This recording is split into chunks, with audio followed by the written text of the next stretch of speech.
Hello everyone, welcome to the new video. तो जैसा कि आप सबको पता है कि हम लोग पढ़ रहे हैं क्लास 6 की ज्योग्राफी की एनसीईआरटी को। बेसिकली किसके लिए हम लोग पढ़ रहे हैं? यूपीएससी के लिए, स्टेट पीसीएस के लिए। स्टेट पीसीएस के जो एग्ज़ाम्स होते हैं या कोई भी गवर्नमेंट एग्ज़ाम जिसमें ज्योग्राफी एज अ सब्जेक्ट पूछा जाता है, ठीक है। तो इसमें हम लोग सक्सेसफुली 7 चैप्टर्स कंप्लीट कर चुके हैं and now it is basically the ending of this book, क्योंकि 8th जो चैप्टर है, जो हमारा लास्ट चैप्टर है, उसको हम लोग आज कवर करेंगे। तो अगर आप लोग नए हैं चैनल पे तो you can subscribe to the channel, like करिएगा वीडियो को, शेयर करिएगा अपने फ्रेंड्स के साथ एंड कॉमेंट में अपना फीडबैक मुझे ज़रूर बता करके जाइएगा। तो चलिए सबसे पहले हम लोग पढ़ते हैं अपने चैप्टर की तरफ, ठीक है, सारी बातें। और अगर आपको इसका पीडीएफ वगैरह चाहिए तो आप लोग मेरा टेलीग्राम चैनल ज्वाइन कर सकते हैं, जिसका लिंक डिस्क्रिप्शन बॉक्स में है और कमेंट में भी पिन कर दिया है। सब्सक्राइब करिएगा, लाइक करिए, कमेंट करिएगा और शेयर करिएगा अपने फ्रेंड्स के साथ। चलो, एनसीईआरटी देखो मैं पढ़ा रही हूँ, ज्योग्राफी की सारी एनसीईआरटीज़ पढ़ाऊंगी जो आपको जो इंपॉर्टेंट है एग्जाम पॉइंट ऑफ व्यू से। हिस्ट्री पॉलिटी की पढ़ाऊंगी, उसके बाद we'll move on to the spectrum, M Laxmikanth for polity and 11th class की ज्योग्राफी के दोनों वेरी इंपॉर्टेंट एनसीईआरटीज़। इसकी एडिटेड पीडीएफ भी जो मैंने नोट्स वगैरह लिखवाए हैं आपको, वो सारे ही मैं टेलीग्राम पे अवेलेबल करा दूंगी आपको। पढ़ाने से पहले मैंने इसका भी पीडीएफ शेयर कर दिया था जो मैं पढ़ाऊंगी, तो भाई आप लोगों को पहले से पढ़ लेना चाहिए ना एक बार। तो देखिए सारा ये एडिटेड वाला, जब आज ये कंप्लीट हो जाएगी वाली book and then I will send it in the Telegram group, ठीक है। ये देख लो, इस तरीके से मैं पढ़ाती हूँ। जो भी पहली बार देख रहे हैं देख लो, इस तरीके से एक्सप्लेन कर करके एक चीज़ with the diagram, each and everything, क्योंकि भाई आप लोग को समझ आना चाहिए। That is the my main priority, ठीक है। चलो, we'll move on to the last, to the 8th chapter, because time नहीं वेस्ट करना है हमको। टाइम बहुत ज़्यादा कीमती है। देखो 7 चैप्टर और जो 8 चैप्टर हैं दोनों इंडिया से रिलेटेड हैं। और 7 चैप्टर में हमने पढ़ा था इंडिया के बारे में और 8 चैप्टर में भी हमें इंडिया के ही बारे में पढ़ना है, ठीक है। ये मैंने बताया था कि अपडेटेड मैप है, ऐसे ऐसे करके यहाँ पे ये पुराना मैप दे रखा है, ठीक है, नो इशूज़। 7 चैप्टर हमने पढ़ लिया था आर कंट्री, इंडिया के बारे में, ठीक। Moving on to the 8th chapter that also talks about India but in a different sense, because ये बात करेगा इंडिया के क्लाइमेट के बारे में, वेजिटेशन के बारे में एंड वाइल्ड लाइफ के बारे में, ठीक है। तो आज हम लोग इंडिया के क्लाइमेट के बारे में पढ़ने जा रहे हैं, वेजिटेशन और वाइल्ड लाइफ के बारे में पढ़ेंगे। चलो देख लो, स्टार्ट करते हैं। बेसिकली अब बोल रहे हैं you read in newspapers daily and watch on TV on hear others talking about weather, you must know that weather is, देखो there are two things, there are basically two things, that is climate and weather. Can anybody tell me what is the difference between the climate and a weather? Anybody reply me in the comment box. Climate और weather के बीच में क्या difference होता है? देखो मैं English में भी समझाऊंगी आपको और हिंदी में भी समझाऊंगी। आई लाइक दोनों ही भाषाओं में मैं आपको समझाने की 100% आई ट्राई। चलो, weather is about day to day changes in the atmosphere. Basically what is weather? Weather is the day to day, basically weather changes daily. क्या सडनली आपके यहाँ पे बारिश होने लगी, सडनली आपके यहाँ एकदम से हवाएं चलने लगी, धूप चली गई, that is what, that is actually weather. But what is climate? India basically lies in the tropic, तो इंडिया का ट्रॉपिकल तरीके का क्लाइमेट होगा, ठीक है, इस तरीके की बात, दैट इज द क्लाइमेट, ठीक। अब what basically things are included in the weather? तो it includes changes in the temperature. एकदम से मतलब गर्मी थी, एकदम से बादल आ गए एंड बारिश पड़ने लगी, सही हो गया मौसम। Temperature, rainfall, sunshine and etcetera, that is actually weather. Daily changes in the temperature, daily changes in the atmosphere, that is weather, day to day. For example, ठीक है, भी हॉट हो सकता है, कोल्ड हो सकता है, सनी हो सकता है, क्लाउडी हो सकता है, विंड एकदम से चलने लगती है, आंधी एकदम से ही आती है, काम हो सकता है वेदर, ठीक है। ये तो आपने नोटिस करा ही होगा, this is very common thing, everybody notice. भाई एकदम से आप कपड़े डाल करके आए छत पे एंड कपड़े आपके सूख ही रहते थे, तेज धूप थी, अचानक से बादल आ गए, बारिश होने लगी, आपको कपड़े उठाने जाना पड़ा, वेरी कॉमन थिंग, ठीक। You must have noticed that when it's hot continuously for several days and you don't need any warm clothing, you also eat cold drink वगैरह वगैरह, ठीक है। कॉन्ट्रास्ट में कुछ आपको ठंड, गर्मी के कपड़े जब पहनते हो, गर्मी होती तो गर्मी के कपड़े पहनते हो, ठंडी होती तो ठंडी के कपड़े पहनते हो, वेरी कॉमन। ब्रॉडली, अब सीजन्स के बारे में अगर मैं बात करूँ तो there are broadly 4 seasons. There are broadly 4 seasons होते हैं इंडिया में। हम इंडिया के बारे में बात करें, वर्ल्ड के बारे में नहीं बात करें, तो ये specifically talking about India. Broadly there are 4 seasons, major seasons. देखो cold, hot, monsoon and the retreating monsoon. Retreating monsoon का जो कंसेप्ट है ना, we'll understand in class 11th की एनसीईआरटी, बट यहाँ पे मैं आपको बता दूँ basically that is somewhat autumn season जो हम लोग बोलते हैं, ठीक है। अब बात आती है कोल्ड वेदर सीजन की। Cold weather, cold is what is it is winters only. तो इंडिया में कोल्ड, सर्दी कब से पड़ती है, सर्दी कब होती है आपके, सर्दी के कपड़े कब निकलते हैं, इतने May June, no not in May June, in December to February basically, ठीक है। नवंबर एंड से हमारे ठंडी पड़ने स्टार्ट हो जाती है and then January, December last, जनवरी में पीक होता है। Basically I am talking about the north India जहाँ से मैं बिलोंग करती हूँ, तो मैं उतना बता रही हूँ, बट ओवरऑल इंडिया में दिसंबर टू फरवरी ठंड रहती है। कहीं कहीं पे जल्दी होती है, कहीं पे लेट होती है, कहीं पे हमेशा ही ठंड रहती है, depending on the location where you live, ठीक है। तो दिसंबर टू फरवरी हमारे यहाँ सर्दी का मौसम होता है एंड देन गर्मी 24 सीजन चल ही रहा है, इतनी भयानक गर्मी हो रही है। समर सीजन हमारा मार्च टू मई चलता है, बट अभी जून है तो हम कुछ मतलब अभी मानसून नहीं आया अभी हमारे पास, ठीक है। तो मार्च टू मई हमारा चलता है हॉट, गर्मी का सीज़न चलता है and then south west monsoon season. अभी मानसून आ जाएगा थोड़े दिन बाद, इस बार सुन रहे हैं कि जल्दी मानसून आएगा, ठीक है। तो रेनी सीजन होता है basically, that is from June to September, जब पानी भर जाता है, वाटर क्लॉगिंग हो जाती है हर जगह पे, ठीक है। प्रॉब्लम्स फेस करने को आपको देखने को मिल जाती हैं and the retreating monsoon that is from October to November, that mild season कह लो, अच्छा वेदर जो होता है that is October to November. सबसे ज़्यादा शादी वाला सीज़न भी उसी टाइम पे करते हैं क्योंकि मौसम बहुत अच्छा रहता है, जस्ट फॉर द सेक, आपने अगर नोटिस करा हो कभी तो, ठीक है। तो December January and February they are the winter season in India and March to May, basically June भी ले लो, जून के एंड तक ही आता है monsoon, that is the hot weather season, ठीक है। फिर साउथ वेस्ट मानसून आता है अपना जुलाई अगस्त सितंबर में चल रहा है, रक्षाबंधन के टाइम सावन वगैरह आते हैं इसी टाइम पे सीजन, और रिट्रीटिंग मानसून कह लो तो अक्टूबर नवंबर में आता है। अब कोल्ड वेदर सीजन बेसिकली क्या होता है, ये विंटर होते हैं, these are winter and during the winter season जो सन की रेस है ना, ये डायरेक्टली नहीं उस रीजन पे फॉल करती है। मैंने जब आपको ऊपर बताया था लैटिट्यूड लॉन्गिट्यूड्स के बारे में बताया था, ठीक है। तो कंसिडर आपको करना है कि दिस इज अर्थ। अब तो मेरे से सही सर्कल बनने लगा थोड़ा बहुत, पहले तो 10 बार बनाना पड़ता था मुझे। This is what, this is equator 0 degree, 23.5 degree north, and this is 23.5 degree south, 66.5 degree south, and this is 66.5 degree north। अब यहाँ पे हमारे सूरज दादा हैं। अब ये सूरज दादा जो हैं, सूरज दादा हैं ये, इनके जो सनरेज हैं बेसिकली वो डायरेक्ट रहती हैं इस वाले रीजन पे, स्लैंटिंग हो जाती हैं ऊपर वाले रीजन पे, इतना आपको पता होगा। और ये टिल्टेड वगैरह है, ये सारी चीज़ें तो आपने पहले के लेक्चर्स देखे होंगे, नहीं देखे पहले वो देख करके आना, देन यहाँ पे बात है सुनना। कोल्ड वेदर सीजन डायरेक्टली नहीं पड़ती हैं, इस टाइम पे डायरेक्टली नहीं पड़ती हैं, इसीलिए टेम्परेचर में जो होता है वो फॉल हमें देखने को मिलता है, लो हो जाता है, क्वाइट लो हो जाता है टेम्परेचर इंडिया में, ठीक है। क्योंकि उस टाइम पे बेसिकली ट्रॉपिक ऑफ केप्रिकॉन की तरफ ज़्यादा सन की जो रेज होती हैं वो फॉल करती हैं, ट्रॉपिक ऑफ कैंसर पे नहीं फॉल करती हैं। इंडिया आपको पता है tropic of cancer basically India को इक्वल हाफ्स में तो नहीं, बेसिकली 2 हाफ्स में डिवाइड कर देता है। फिर बारी आती है हमारे गर्मी वाला सीज़न की, जिससे बहुत लोग परेशान रहते हैं, मैं भी परेशान हूँ इस गर्मियों के सीज़न में, ठीक है। हॉट वेदर सीज़न की बात कर लें तो यहाँ पे मोर और लेस डायरेक्टली पड़ती हैं सन की रेज, ठीक है, डायरेक्टली पड़ती है हमारी सन की रेज। टेम्परेचर बहुत ज़्यादा हाई हो जाता है, आप देखते हो आजकल 42, इससे तो कम ही नहीं हो रहा, 40, 42, 45 जा रहा है टेम्परेचर, ठीक है, बहुत ज़्यादा हाई हो जाता है टेम्परेचर। और यहाँ पे जो लोकल विंड है इंडिया में हम बात करें, जैसे मैंने आपको लोकल विंड्स पढ़ाया था ऑल ओवर वर्ल्ड की, ठीक है, चिनूक हम पढ़ते हैं, ब्लिजर्ड्स पढ़ते हैं, ये सारे जो विंड्स हैं वो लोकल विंड्स हैं। तो इंडिया में इसी तरीके की एक विंड चलती है दैट इज़ कॉल्ड लू, ये भी इंडिया की एक लोकल विंड है जो कि इन्हीं सीजन्स के टाइम चलती है, इसी सीज़न में चलती है, गर्मी वाले सीज़न में। लेट्स हैव फन भाई, फन ये तो आप खुद कर सकते हो, ठीक है, आप इसको खुद कर लेना। अब मानसून के, if I talk about the monsoon, तो मानसून वही आपका जुलाई अगस्त सितंबर वाला सीज़न है, बेसिकली मंथ्स हैं, आपको मानसून देखने को मिल जाता है, अच्छा खासा मानसून होता है, कई जगह पे फ्लड्स आ जाते हैं, बहुत ज़्यादा प्रॉब्लम भी फेस करनी पड़ती है लोगों को। ये बेसिकली ऑनसेट होता है और एडवांस होता है मानसून का, ठीक है। ऑनसेट स्टार्ट हो रहा होता है, एडवांस मानसून होता है, पहले से आने लगता है, ठीक है। तो विंड्स होती हैं बेसिकली ये फ्लो करती हैं Arabian sea and bay of Bengal towards the land. अब consider this to be India. Let us just imagine this is not actually India. Consider इधर है अपना Arabian sea to the west and इधर है अपना bay of Bengal to the east, इतना direction समझ आ गया। अब जो ये हमारा मानसून सीज़न है जो अभी हमारा आएगा, तो इसमें क्या होता है ना, अरेबियन सी और बे ऑफ बंगाल से इंडिया की तरफ बेसिकली लैंड की तरफ जो होती है ना वो विंड्स, हवाएं मूव करती हैं।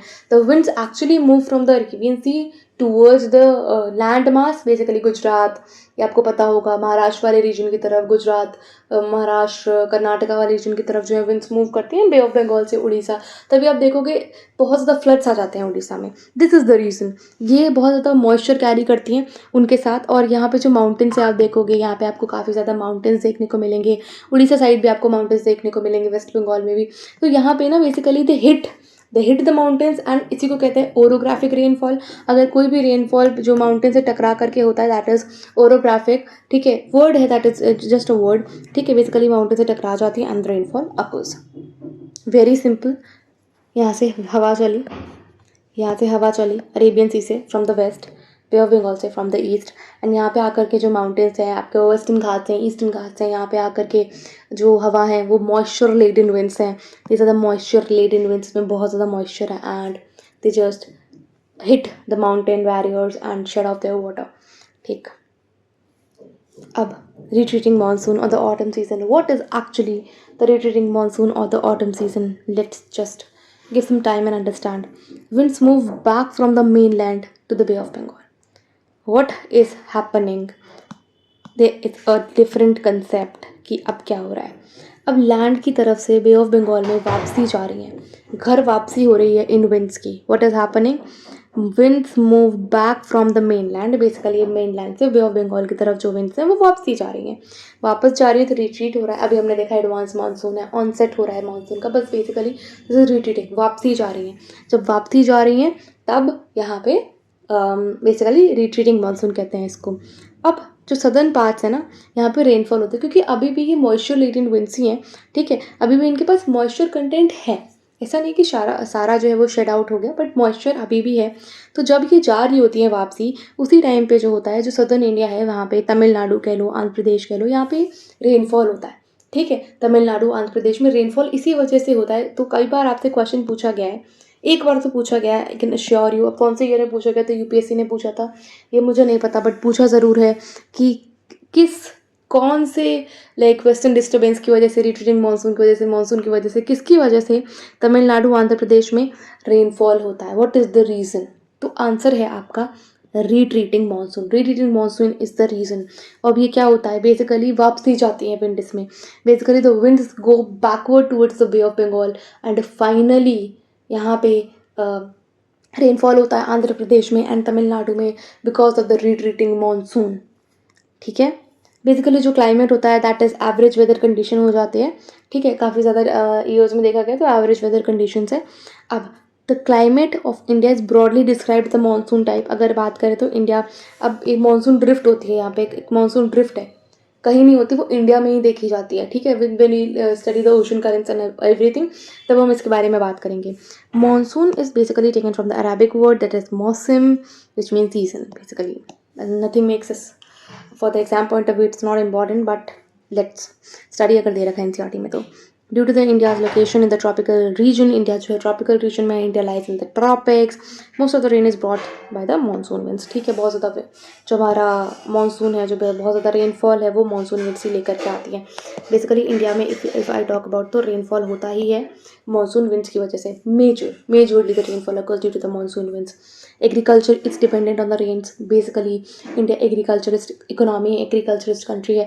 इरीगेशन फैसिलिटीज आज are good in condition, but majority it's responsible on the rain, majority it's like dependent on the rainfall, ठीक है। मेजॉरिटी जो फार्मर्स है ना, they are dependent on the rainfall.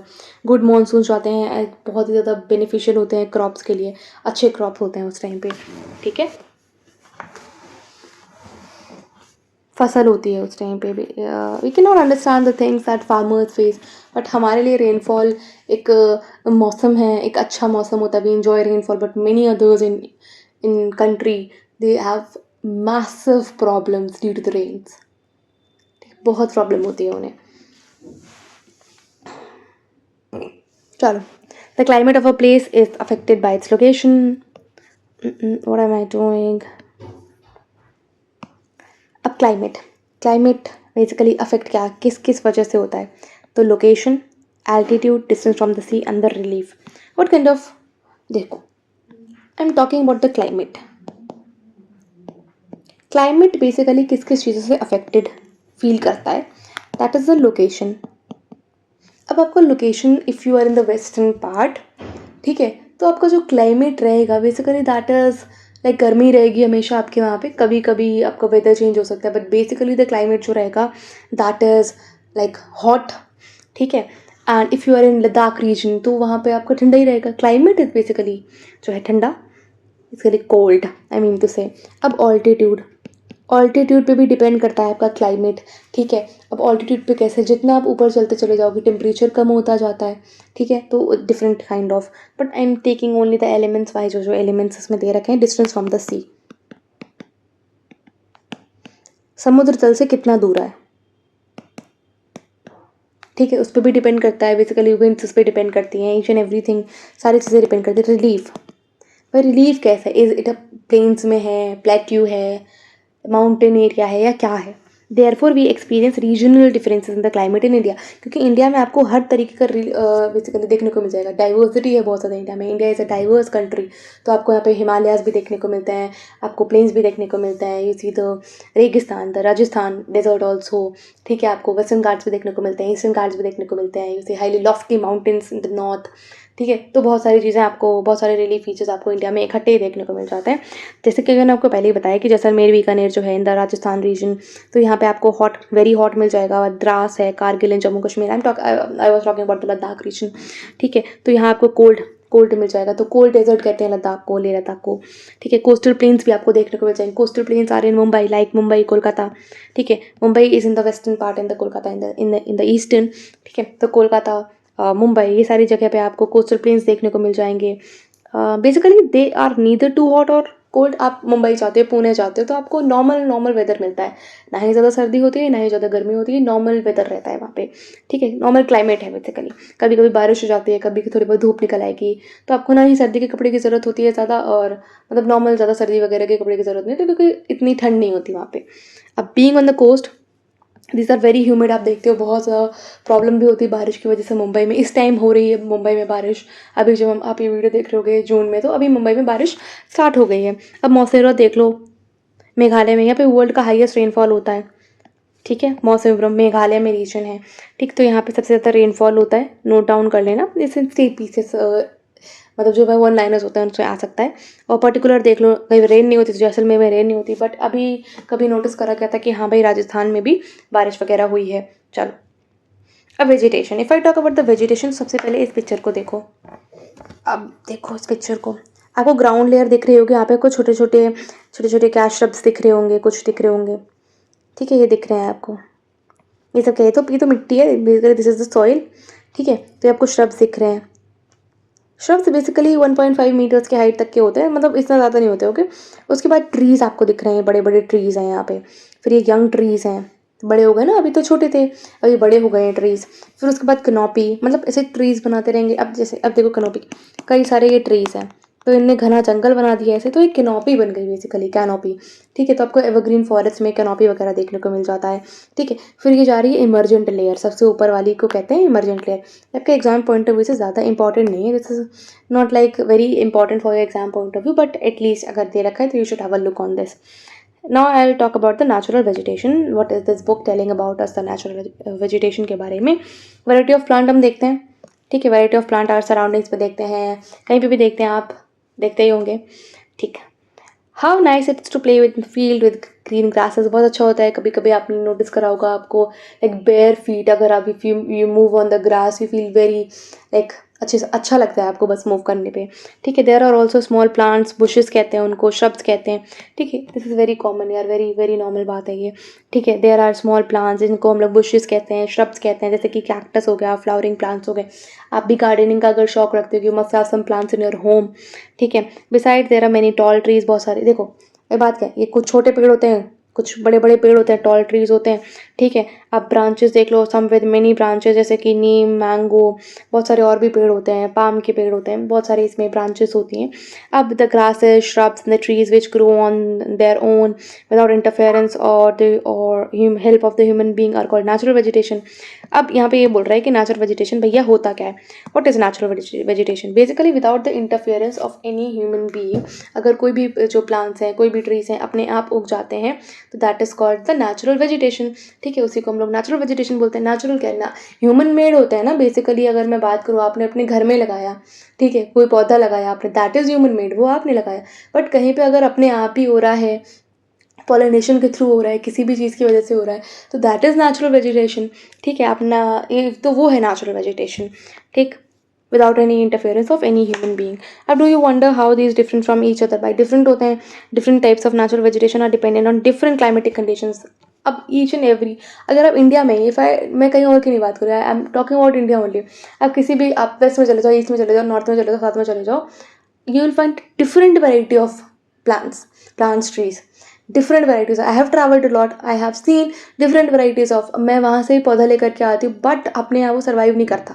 मतलब जहाँ से मैं आती हूँ उत्तर प्रदेश में, वहाँ पे वो सर्वाइव नहीं कर पाता। मैं कहीं पे जाती हूँ, वहाँ से कोई पौधा ले आती हूँ, कोई फूल पत्ती का पौधा अच्छा लगता है मुझे, तो मैं लेकर के आती हूँ, बट वो सर्वाइव नहीं कर पाता यहाँ पे, बिकॉज उसको वैसा क्लाइमेट चाहिए ना। अब मैं लद्दाख से कोई पौधा ले आई, वो नहीं सर्वाइव करेगा। मेरे यहाँ इतनी गर्मी आ रही है, पसीने हो रहे हैं, वहाँ लोग जम रहे हैं बर्फ़ में। ठीक है, तो डिफरेंस नहीं लाना चाहिए, वेस्ट ही हो जाता है वो पौधा, बट पसंद है इतने ज़्यादा तो क्या कर सकते हैं। ठीक है, तो देख लो, ये होता है different types of natural vegetation, different conditions पे, डिफरेंट क्लाइमेटिक कंडीशन पे। तो अपना एग्जांपल दिया है मैंने, सीखना पड़ेगा इससे ना, जो वहाँ का है वहीं रहेगा, अपने यहाँ लाओगे सर्वाइव नहीं कर पाएगा। अगर आप same type of climatic condition में रहते हो तो कोई बात नहीं है, बट मेरे जैसी बेवकूफ़ी करने की कोई ज़रूरत नहीं है। Different types of natural vegetation are dependent on different climatic conditions. ठीक है, रेनफॉल वगैरह पे everything depends. Due to the varied climatic conditions, जो इंडिया है, wide range of natural vegetation है इंडिया के पास। There is a wide range of natural vegetation in India, you can see. ठीक है, वेजिटेशन, अब ट्रॉपिकल एवरग्रीन फॉरेस्ट है, आपको क्या क्या देखने को मिलेगा?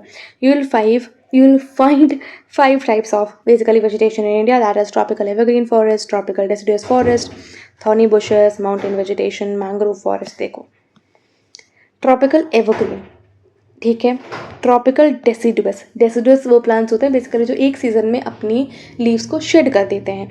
Thorny bushes, if you go to the Rajasthan, Gujarat वाला रीजन में, तो you will find bushes, thorny bushes, क्योंकि भाई इवापोरेशन को रोकने के लिए, ट्रांसपिरेशन को रोकने के लिए बेसिकली जो लीव्स होती हैं वो अपने आप को मोड़ के थॉर्न्स बना लेती हैं उनसे। ठीक है, माउंटेन वेजिटेशन, भाई आपको हिमालयाज में, नॉर्थ ईस्ट में will find the mountainous type of the vegetation. फिर आता है मैंग्रोव फॉरेस्ट, अपने यहाँ मैंग्रोव्स भी बहुत ज़्यादा है, सुंदरबंस के अगर आप एरिया में जाओगे यू विल फाइंड मैंग्रोव्स। ठीक है, अब आती है बारी ईच एंड एवरी थिंग के बारे में हमें पढ़ना पड़ेगा, क्योंकि 5 तरीके का इंडिया में जो है वेजिटेशन मिल रहा है। क्या मिल रहा है? 5 types of vegetation is found in India. चलो, tropical rain forest, firstly we will be talking about the tropical rain forest. Tropical rain forest occur heavy rainfall वाले रीजन में, जहाँ पे होता है बहुत ज़्यादा रेनफॉल, जहाँ पे होता है हैवीएस्ट रेनफॉल, वहाँ पे मिलते हैं आपको ट्रॉपिकल रेन फॉरेस्ट। नाम से ही समझ आ रहा है, rain forest. They are so dense that sunlight doesn't reach to the ground. इतने डेंस होता है, मैंने आपको बताया था यहाँ पे कि ये कैनोपी बना लेते हैं, ऐसे ऐसे करके कैनोपी बना लेते हैं, तो यहाँ तक सनलाइट आ ही नहीं पाती है। सूर्यदाता की रोशनी कैन नॉट पेनिट्रेट, सन्स जो सनलाइट है that can not penetrate due to the canopy to the ground, यहाँ तक नहीं आ पाती है। ठीक है, यहाँ तक आ ही नहीं पाती है सन की रोशनी। ठीक है, तो ये होता है ट्रॉपिकल रेन फॉरेस्ट में। Many species of trees are found in this forest, बहुत सारी तरीके के आपको मेडिसिनल वाले भी दिख जाती है ट्रॉपिकल रेन फॉरेस्ट में। Which shed their leaves at different types of the year, भाई एक डिफरेंट टाइम, कोई भी डिफरेंट टाइम में दे शेड देयर लीव्स। ऐसा नहीं है कि कभी भी आपकी लीव्स जो है वो शेड आउट नहीं होगी, लीव्स शेड होती हैं। ठीक है, बस इतना समझ आना चाहिए, लीव्स जो है वो शेड होती हैं। Therefore there are always appear green and are evergreen. ठीक है, अब एवरग्रीन होते हैं, हमेशा एवरग्रीन होते हैं, बट कभी कभी, क्योंकि कभी थोड़ा बहुत उसमें होता रहता है कि लीव्स जो हैं which shed their leaves are different types of the year, कभी कभी जो है लीव्स जो होते हैं साल में शेड करते हैं अपने जो पेड़ होते हैं। Therefore they always appear green and called evergreen forest. ठीक है, important trees found in this. अब इंपॉर्टेंट ट्रीज के बारे में कभी आपसे पूछ ले कि ये क्या डेसिडुअस है, एवरग्रीन है, मैंग्रोव है कि क्या है? Mahogany, ebony and rosewood. जो महोगनी, इबोनी और रोजवुड है, these are the evergreen trees.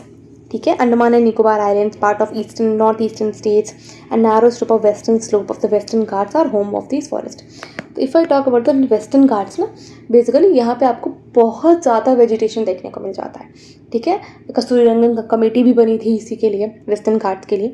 तो ये ज़्यादा इंपॉर्टेंट एरियाज़ है, तो you must be aware about ये एरियाज़ के बारे में कि हाँ, इन एरियाज़ में आपको एवरग्रीन टाइप ऑफ जो फॉरेस्ट है वो देखने को मिल जाता है। अगर मैं आपसे बात करूँ तो बेसिकली ये वेस्टर्न स्लोप है, इंडिया का ये वाला एरिया है, वेस्टर्न घाट्स वाला एरिया है, ठीक है। अंडमान एंड निकोबार वाला एरिया है, यहाँ पे नॉर्थ ईस्टर्न स्टेट्स के बारे में बात कर रहा है। तो ये एरिया है, यहाँ पे आपको ट्रॉपिकल एवरग्रीन ट्रीज फॉरेस्ट देखने को मिल जाते हैं। अब बारी आती है ट्रॉपिकल डेसिडुअस फॉरेस्ट की। What are basically tropical deciduous forest? In a large part of our country we have, majority part में आपको ट्रॉपिकल डेसिडुअस देखने को मिल जाता है। इनको हम लोग मॉनसून फॉरेस्ट के नाम से भी बोलते हैं। क्या बोलते हैं? मॉनसून फॉरेस्ट के नाम से भी बोला जाता है इन्हें। ये कम डेंस होते हैं as compare to the evergreen forest, they are less dense. ये they shed their leaves at a particular time of the year. मैंने आपको पहले ही बताया था, जो ट्रॉपिकल डेसिडुअस फॉरेस्ट होते हैं वो एक टाइम पे अपनी जो लीव्स हैं वो शेड करते हैं, ठीक है। तो कभी कभी आपको जो ट्रीज है वो बेयर दिखाई देते हैं, खाली दिखाई देते हैं, ठीक है। इंपॉर्टेंट ट्रीज अब इसके देख लो, साल है, टीक है, पीपल है, नीम है, शीशम है। ये आपको जो ट्रीज है ना, ये आपकी ट्रॉपिकल डेसिडुअस ट्रीज हैं, ठीक। ये आपके ट्रॉपिकल डेसिडुअस में आते हैं और ये एक टाइम में, साल में एक टाइम पे जो है अपने जो लीव्स हैं उनको शेड करते हैं। अब कौन कौन से रीजन में, if I talk about the Madhya Pradesh, Uttar Pradesh, Bihar, Jharkhand, Chhattisgarh, Orissa, Maharashtra में भी कुछ पार्ट्स में आपको डेसिडुअस फॉरेस्ट आपको देखने को मिल जाते हैं, ठीक है। तो बेसिकली सेंट्रल इंडिया की बात हो रही है, ठीक है। मध्य प्रदेश, उत्तर प्रदेश, बिहार वाले रीजन की बात हो रही है, छत्तीसगढ़, उड़ीसा वाले पार्ट की बात हो रही है, थोड़ा बहुत मध्य प्रदेश यहाँ से एक्सटेंड हो जाता है, महाराष्ट्र, तो महाराष्ट्र में भी देखे जाते हैं ट्रॉपिकल डेसिडुअस फॉरेस्ट। और साल, टीक, पीपल, नीम, शीशम, ये सारे जो हैं ट्रॉपिकल डेसिडुअस के एग्जाम्पल्स हैं। देखो ये शेड कर रहे हैं ना, एक particular time of the year में अपनी लीव्स को है शेड करते हैं। थॉर्नी बुशेस, अब थॉर्नी बुशेस आपको कहाँ मिलेंगी बताओ? फिर वेस्टर्न घाट्स में आपको थॉर्नी बुशेस मिलेंगी क्या? नहीं मिलेंगी, वहाँ पे आपको तो एवरग्रीन मिल रहे हैं। This type of vegetation is basically found in the dry areas of the country. अब ड्राई एरिया कौन है? या तो कोल्ड डेजर्ट हो सकता है या तो हॉट डेजर्ट हो सकता है, ठीक है। ये बेसिकली लॉस ऑफ वाटर को रोकने के लिए जो लीव्स होती हैं, दे लाइक वाइंड अप, मतलब आपको सुकोड़ लेती हैं एक तरह से, एंड थॉर्न बन जाती हैं, वो कांटा बन जाती हैं, ठीक है। आपकी ज़िंदगी में भी बहुत सारे कांटे होंगे, ठीक है। You need to just leave them and move forward. The leaves are in the form of the spines, basically spine बन जाती हैं, basically thorns बन जाती हैं, ठीक है। क्योंकि भाई वो देखो, अगर ऐसी होगी पत्ती, क्या ही पत्ती बना रही हूँ मैं, this is not actually the पत्ती, ठीक है। Consider this to be a leaf, ठीक है। अब भाई अगर ऐसी होगी और ये यहाँ पे बहुत ज़्यादा हाई रेट ऑफ इवेपोरेशन हो रहा है क्योंकि सन की रेज इतनी ज़्यादा है, तो वो ज़रा सा भी पानी सो के ले रही है इन द डेजर्ट एरिया, तो भाई यहाँ से इवेपोरेशन बहुत ज़्यादा हो जाएगा, ट्रांसपिरेशन बहुत ज़्यादा हो जाएगा, वाटर लॉस होगा, तो ये अपने आप को फोल्ड कर लेती है, ठीक है। फोल्ड कर लेती है, ऐसे पतला सा बना लेती है, कांटे जैसा हो जाती है, ठीक है। तो आपको देखने को मिलेंगे कैक्टस, काहेर, बबूल, कीकर, ये सारे जो हैं आपको प्लांट्स देखने को मिल जाएंगे राजस्थान वाले एरिया में, Punjab, Haryana, eastern slope of western Ghat. Eastern slope of western Ghat, what is it talking about? This is the main point. अगर अभी इसके बारे में बात करते हैं, गुजरात वाले area, consider this to be the western Ghat suppose, तो ये इसका वेस्टर्न स्लोप हो गया और ये इसका ईस्टर्न स्लोप हो गया, ठीक है। तो यहाँ वाले एरिया में बेसिकली, क्योंकि यहाँ पे बहुत ज़्यादा रेनफॉल हो जाता है, जो मॉइस्चर लेडन विंड्स आती है ना, यहाँ पे वेस्टर्न घाट्स की वजह से जो है वो शेड आउट कर देते हैं अपना वाटर, तो ये हो जाता है इधर पानी नहीं पहुँच पाता है। क्या कहते हैं पानी नहीं, रेन शैडो एरिया है क्या, ठीक है। तो ये सारी चीज़ें हैं। थॉर्नी बुशेस आपको समझ आ गई होंगी, कैक्टस, कायर, बबूल, कीकर, ये सारी इंपॉर्टेंट ट्रीज प्लांट्स हैं बेसिकली, ठीक है। तो ये आपको दिख रहा होगा जिंदगी के कांटों की तरह ही एक कैक्टस, ठीक है। तो cactus is also very important, cactus की सब्जी भी बनती है, मैंने देखा है, ठीक है। तो it's very important, very nutritious. किसी लाइक कुकिंग शो में मैंने देखा था, मुझे भी नहीं पता, तो पता चलता रहता है ऐसी चीज़ों से। Mountain vegetation, what is actually the mountain vegetation? Wide range of species is found in mountain according the variation in height. Elevation होता है, elevation in anything is what is the mountain hill कह लो उसे, ठीक है। Wide range of आपको species देखने को मिल जाती हैं यहाँ पे, वेरिएशन इन हाइट की वजह से यहाँ कुछ अलग दिखेगा, यहाँ कुछ अलग, और टॉप पे जाओगे तो थोड़ा अलग ही दिखेगा। बेसिकली डिफरेंस होता है ईच एंड एवरी लेवल पे। With increase in the height the temperature falls by, ठीक है। इतना जाओगे तो कम होगा टेम्परेचर, इतना जाओगे तो कम होगा, और ऊपर जाओगे तो बहुत ही कम टेम्परेचर आपको देखने को मिलेगा। Basically the temperature decreases with the increasing height. Altitude बढ़ता है, temperature decreases, altitude rises and the temperature decreases, that is normal lapse rate. ठीक है, at the height of 1500 metres ही होगा, metres and 2500 metres most of the trees are conical in shape. Basically ये होती है conical shape. अपने यहाँ अगर आप देखोगे ना, अगर आप आई एम टॉकिंग अबाउट उत्तर प्रदेश बिहार वाला रीजन, तो आपको इस तरीके के पेड़ नहीं देखने को मिलते हैं। हम लोग वहाँ क्रिसमस ट्री कह करके घर में लगा तो लेते हैं, बट हाँ वो अपने यहाँ का नहीं है। ठीक है, तो ये कॉनिकल ट्रीज होते हैं, ये आपको 1500 मीटर से 2500 मीटर्स तक की बेसिकली माउंटेनियस एरियाज में आपको देखने को मिलते हैं। इनको हम लोग कॉनिफेरस ट्रीज भी बोलते हैं। They are the trees, these trees are called coniferous trees. तो इस तरीके के जो आपको देख रहे हो शेप होती, ये क्लाइमेट की वजह से हो जाते हैं। Basically they adapt due to the climatic conditions of the particular area. तो आपको जो ट्रीज़ हैं, प्लांट्स हैं, वो देखने को मिलेंगे यहाँ पे, चीर, पाइन, देवदार, important trees of this forest. जब भी मैं ट्रैवल करती हूँ तो मैं देखती हूँ कि बहुत बहुत बड़े लार्ज ट्रीज ऑफ देवदार के पेड़, इतने इतने बड़े। ठीक है, लॉग्स भी उसका इतना हेवी होता है। ठीक है, तो काफ़ी ज़्यादा आपको देवदार के पेड़, चीर, पाइन के पेड़ आपको देखने को मिल जाते हैं।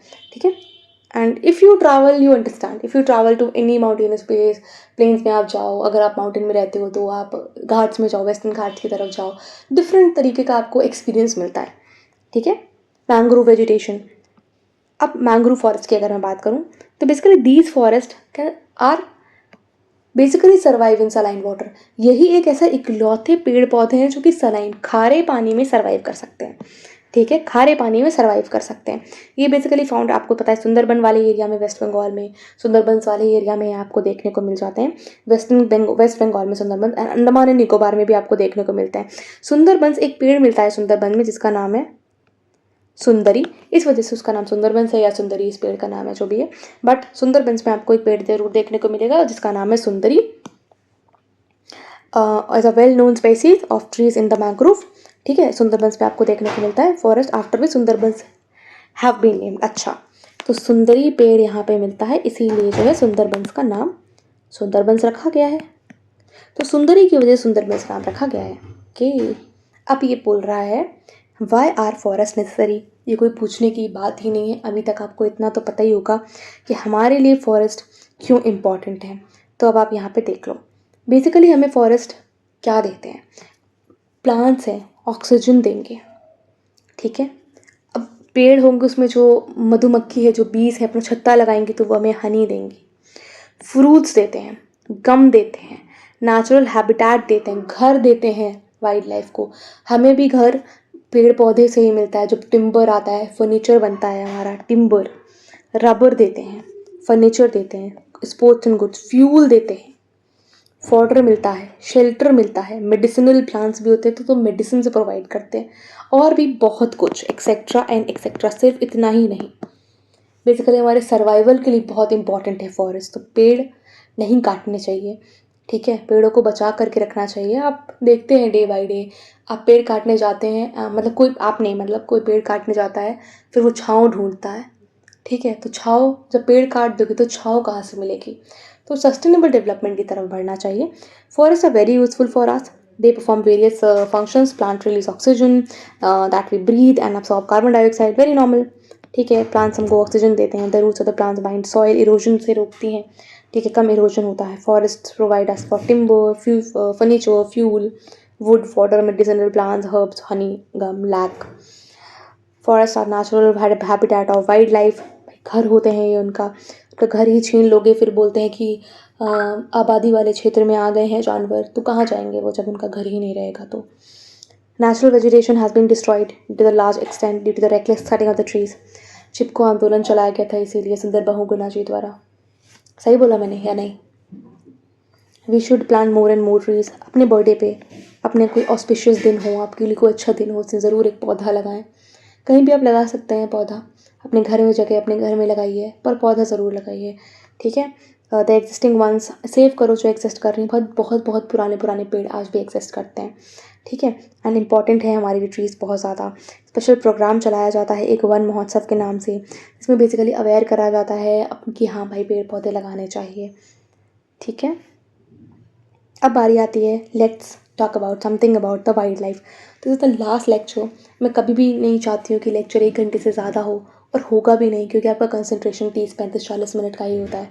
जस्ट स्टे फोकस्ड, चीज़ें समझ आती रहेंगी एंड कंसेप्चुअल क्लैरिटी मिलेगी, बेस बनेगा and you will like easily tackle the questions that will be asked from the NCERTs basically. Wildlife. Forests are the home to a variety of wildlife. Basically forest जो होता है this is a home, this is a घर to the wildlife. ठीक है, there are thousands of species of animals and a large variety of reptiles, amphibians, mammals, birds, insects जो कि forest में रहती हैं, फॉरेस्ट ड्वेलर्स कह लो. ठीक है, फॉरेस्ट में रहती हैं, हम उनका घर नहीं छीन सकते ना, हमें कोई अधिकार नहीं है. ठीक है, तो बहुत सारे तरीके की जो वाइल्ड लाइफ है वो फॉरेस्ट में डिसाइड करती है. देखो आप, टाइगर है, ये एक बर्ड है, क्या है, चीता है, लेपर्ड है, जो भी है ये. ठीक है, एलिफेंट है, कीस्टोन स्पेसीज है, राइनोसोरॉस है. ठीक है, the tiger is a national animal. ठीक है, आपके यहाँ का स्टेट एनिमल क्या है, स्टेट बर्ड क्या है, कमेंट में बताओ मुझे. It is found in various parts of the country. Gir में आपको लॉइन मिलेगा, Asiatic lion. It's a home of Asiatic lion, Gir forest in Gujarat. Elephants and one-horned rhinoceros roam in the forest of Assam. Assam में you'll find elephants, one-horned rhinoceros in Kaziranga. Kaziranga National Park in Assam. Gir National Park. Asiatic lion मिलेगा आपको यहाँ पे. Everything we'll talk about in the national park, biosphere reserve, tiger reserve. Elephants are also found in Kerala and Karnataka. हाँ भाई मिलते हैं. Camels and wild asses are found in the Great Indian Desert and the Run of Kutch. Run of Kutch में आपको ass मिलता है, Indian wild ass मिलता है. ठीक है, wild goats, snow leopards, bears are found in the Himalayan region. आप देखते हो ना, लद्दाख में आपको मिलेगा. क्लाउडेड लेपर्ड आपको मिलेगा अरुणाचल वगैरह वाले एरिया में.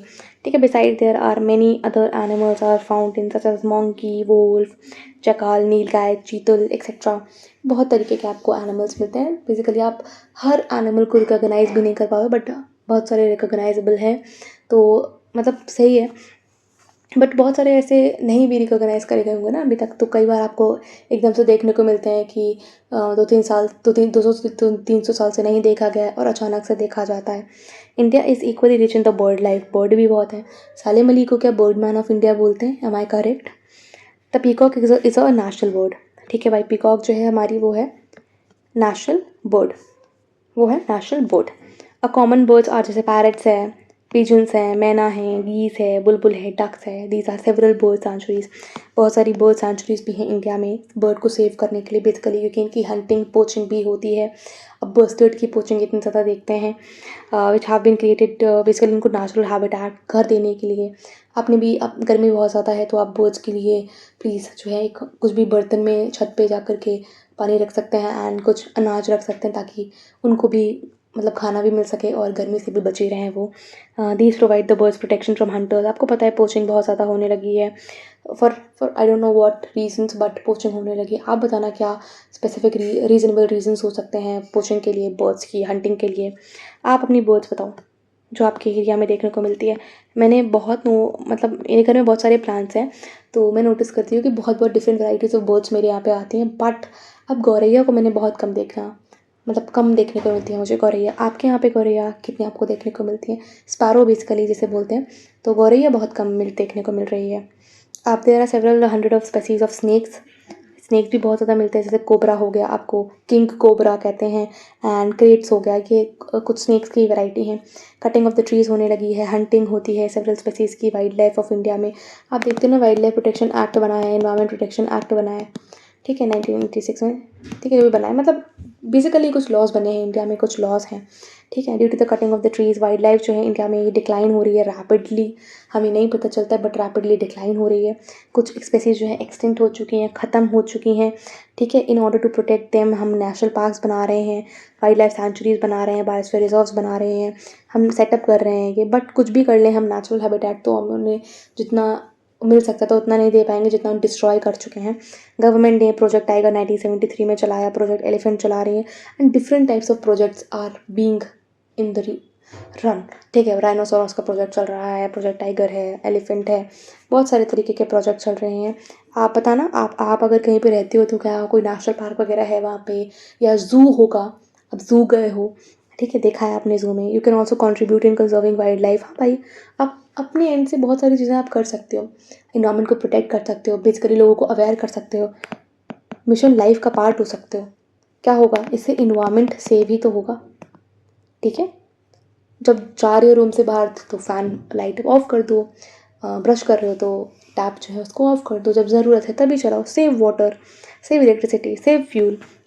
You can refuse to buy things made from, हाँ भाई, नहीं, अगर कोई भी आपको, ये तो मैं स्ट्रिक्टली खुद नहीं फॉलो करती हूँ बिल्कुल भी, मतलब मुझे बिल्कुल पसंद नहीं है, गुस्सा आता है अगर कोई बोन्स, कोई जानवर की बोन से बना हुआ कोई प्रोडक्ट है, उनके हॉर्न से बना है, फर है, स्किन से, लोग फ्लेक्स करते हैं। मैंने देखा है, कुछ सेलिब्रिटीज़ भी हो सकते हैं करते हो, बहुत कुछ लोग जो फ्लेक्स करते हैं कि अरे ये तो क्रोकोडाइल की स्किन से बना है, ये तो स्नेक की स्किन से बना है, इसका फेदर लगा हुआ है इसमें। दिस इज़ नॉट एक्सेप्टेबल यार, व्हाट वी आर डूइंग यार, वी आर ह्यूमंस, ठीक है।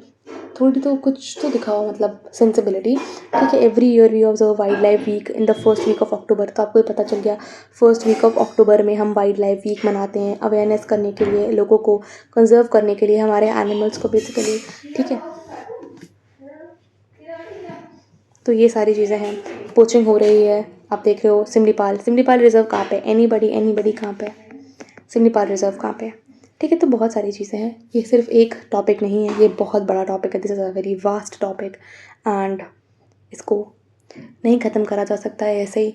ईच एंड एवरी डे हमें कंजर्व करना चाहिए अपनी वाइल्ड लाइफ को, अपने फॉरेस्ट को, अपनी सोसाइटी को बेसिकली, ताकि अवेयर करना चाहिए सोसाइटी को, ताकि वो पोचिंग ना करें, ठीक है। इस तरीके के जो प्रोडक्ट्स हैं, जो इन सारी एनिमल बोन्स वगैरह से बनते हैं, फर से बनते हैं, उसे नहीं यूज़ करें, ठीक है। माइग्रेटरी बर्ड्स, भाई इंडिया में माइग्रेटरी बर्ड्स भी आती हैं, काफ़ी सारी माइग्रेटरी बर्ड्स भी आती हैं, ठीक है। जैसे कि पिन टेल डक है, कर्ल्यूज़ है, फ्लेमिंगो है, ऑस्प्रे है, लिटिल स्टिंट है, ये सारी माइग्रेट करके आती हैं इंडिया में different country in the winter season. Every year winter season में आती हैं। देखो, स्मॉलेस्ट माइग्रेटरी बर्ड जो है वो स्टिंट है, जिसका 15 ग्राम वजन है, ठीक है। ये आर्कटिक रीजन से आती है इंडिया, 8,000 किलोमीटर ट्रैवल करके, सोच सकते हो आप, ठीक है। तो इनको भी हंट करते हैं। ये स्टॉर्क आपको दिख रही है, माइग्रेटरी बर्ड है, इनको भी हंट करते हैं, बेचारी वहाँ से आ रही है एंड पीपल स्टार्ट हंटिंग। अब आप देखो इंडिया पाकिस्तान वाला जो, क्या बना रही हूँ मैं, ये इंडिया, ये आपको इंडिया पाकिस्तान वाले रीजन वाले, मतलब पाकिस्तान इधर देखने को मिलता है ना। तो ग्रेट इंडियन बस्टर्ड है, कभी हमारे यहाँ से उधर चला जाता है, तो बस्टर्ड जो है ग्रेट इंडियन बस्टर्ड, ठीक है, राजस्थान से उड़ करके वहाँ चला गया, लोग पकड़ के मार देते हैं उसे। कई बार वो तारों में फंस जाता है, मर जाता है अपने आप, क्योंकि वो हैवी वेट है ना उसका, तो वो एकदम से तार देख करके मुड़ नहीं पाता, तब तक वो जा करके तार में उलझ जाता है, तो उसकी डेथ हो जाती है अनफॉर्चुनेटली। और कई बार पाकिस्तान चला जाता है इधर, तो फिर आपको तो पता ही है क्या ही है, ठीक है। मैं नॉट लाइक पर्पसली मैं ऐसा नहीं बोल रही हूँ, बट इंडिया में भी पकड़ लिया जाता है यार, वहाँ पे भी पकड़ लिया जाता है, उसको मार दिया जाता है, पोचिंग हो जाती है, हंटिंग हो जाती है। तो आई फील वेरी सैड, ठीक है। तो क्योंकि मुझे एनिमल्स बहुत पसंद है एंड ये सारी चीज़ें देख करके बहुत बुरा लगता है, तो पिक्चर्स वगैरह वायरल होती हैं, तो क्राइसिस हो रही है। टाइगर हमारे पास बहुत कम है, ठीक है। अब देख लो कुछ क्वेश्चंस हैं, प्रैक्टिस दीज क्वेश्चंस, ठीक है। The world's highest rainfall occurs कहाँ होता है? मौसम में होता है। मैंग्रोव फॉरेस्ट आपको कहाँ देखने को मिल जाएंगे? पोल्यूटेड वाटर में? बिल्कुल भी नहीं, सलाइन वाटर में। महोगनी एंड रोजवुड, ये आप बताओगे, बताओ। महोगनी एंड रोजवुड जो है ये आपको कहाँ देखने को मिलेगा? मैंग्रोव में, ट्रॉपिकल डेसिडुअस में, या फिर ट्रॉपिकल एवरग्रीन में? चलो। Wild goats and snow leopards कहाँ देखने को मिलेगा? हिमालयन रीजन में, ठंडे है ना, कोल्ड वाले रीजन में मिलेगा आपको, पेनिनसुलर वगैरह रीजन में आपको नहीं मिलेगा। चलो। तो during the south west monsoon the moisture latent winds blow from this also you gonna tell me in the comment box. तो वीडियो अच्छा लगा हो तो सब्सक्राइब कर देना चैनल को एंड शेयर कर देना मेरे फ्रेंड्स के साथ। तो ये वाली जो NCERT है दिस इज, इसका एंड हो चुका है, ठीक है। अब इसको मत देखना क्योंकि ये ना पुराना है, ठीक है, ये पुराना है। लेटेस्ट वगैरह वाला देखना जा करके, स्टेट वाला, लेटेस्ट वाला, पुराना मत देखना क्योंकि कोई ज़रूरत नहीं है। And this book has been come to end हो चुका है इस बुक का। तो 6th क्लास की जो ज्योग्राफी की, सोशल साइंस की हमारी NCERT थी, तो वो हमने सक्सेसफुली कंप्लीट कर ली है। अब बताना कौन सी NCERT पढ़ना चाहते हो, कमेंट में बताओ। आई एम वेटिंग, 1-2 दिन वेट करते हैं, आप कमेंट में बताओ कि आप कौन से सब्जेक्ट की NCERT पढ़ना चाहते हो। क्या मैं ज्योग्राफी कंटिन्यू करूँ, या मैं पॉलिटी में मूव ऑन करूँ, या हिस्ट्री पढ़ना चाहते हैं? बताओ क्या पढ़ना चाहते हो, कौन सी NCERT पढ़ना चाहते हो, मुझे कमेंट में बताना। तब तक सब्सक्राइब कर लेना चैनल को ताकि कोई भी इंपॉर्टेंट अपडेट मिस ना हो जाए, एंड बने रहना, वीडियोस देखते रहना ताकि अपडेटेड रहो। किसी भी पैटर्न चेंज हो रहा है तो, और कंसेप्चुअल बेसिस आपका NCERT बनाती रहेंगी। फिर हम लोग स्पेक्ट्रम, M लक्ष्मीकांत, सारी चीज़ें पढ़ते रहेंगे। मिलेंगे आप लोगों से नेक्स्ट वीडियो में, तब तक के लिए bye bye, all the best.